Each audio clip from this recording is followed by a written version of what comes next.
wangena nje wagxila kumina. So umculo engiwuthande from ukungena kwami esikoleni ngiqale ngo-1976 i-album yokuqala noma i-record elagqama kwaba umshoza. Yes. Njengoba ekhaya kwakudayisa nje samcela umama kune-record eliphumile elithandwa abantu umshoza wasithengela uma. So wonke ama-record ayethandwa abantu ayejatshulelwa abantu uma wayewathenga ngoba kwakuyindlela yokumema amakhasimende yangena lelo ekhaya. Abafowethu sasibathathu abasekho bobabili laba badala.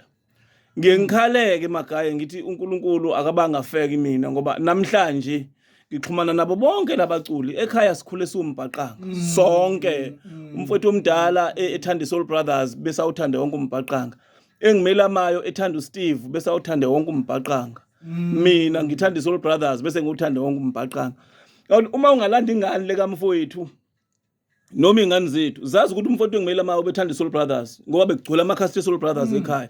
Thina siyazana ukuthi bona bafica amakhasi eSoul Brothers nje kunomlando ube uSteve yena mina ngiyiSoul Brothers nalo mdala eyiSoul Brothers. Yes, kodwa siwumbhaqanga sonke. Madoda siyabonga mfokaphoso. Kumnandi ke lokho niyiqhenye ngento yini yakini. Ngiyabonga kakhulu makhaya. Thank you my brother. Asiqale la siyabuya.